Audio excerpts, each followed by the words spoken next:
fabric. Fabric. This is, say that again? Not handmade? Yes, it's handmade. Oh, it's handmade. Oh, okay. Handmade. And this? Okay, Not handmade, too? yes. What do you think of this one? Not handmade. Not handmade. By Mold. machine. Machine, yes. More. Smoother, yes. She's taking pictures. Cool down. This one's brand new, so it's quite smoky. So I'll add a little bit of water, but I'll show you the brand new one compared to the old one that we've been using for a few days. You can see this older one is burnt in, has a bigger carbon layer on it. This one is still getting broken in. But you get this nice carbon layer, and that cuts down on the smoke. And the reason we replace these is because they just begin to tear. It's not that they're burning up too much. It's just wet paper, and it begins to fall apart. But Catherine's going to put this glass into a mold. So you can see on the illustration, she has vertical lines drawn, and that comes from a mold like this one. This is an aluminum mold, and it has 12 vertical ribs. She drops the glass into the mold and inflates, and that glass fills in the mold. So if you look on our screens, we do have a view inside of that reheating furnace. So that's a secondary furnace.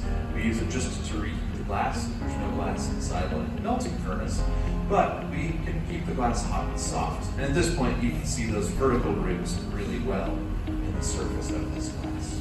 But we have different shapes and sizes, so we can get a lot of different textures. None of the molds that we use are what we would call finishing molds, so we don't blow the glass into the mold and come out with a completed shape with any of our molds. But she'll do a lot of the shaping and inflating now. She'll do this quickly.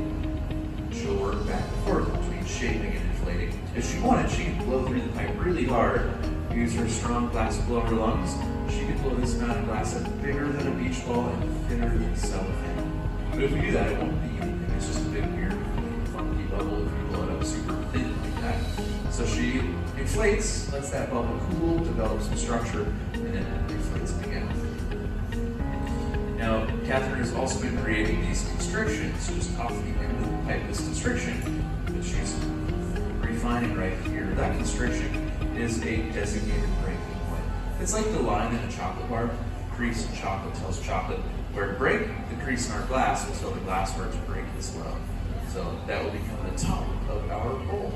So it doesn't matter if you want to make something with a really small opening or a big wide opening like the bowl Catherine is making.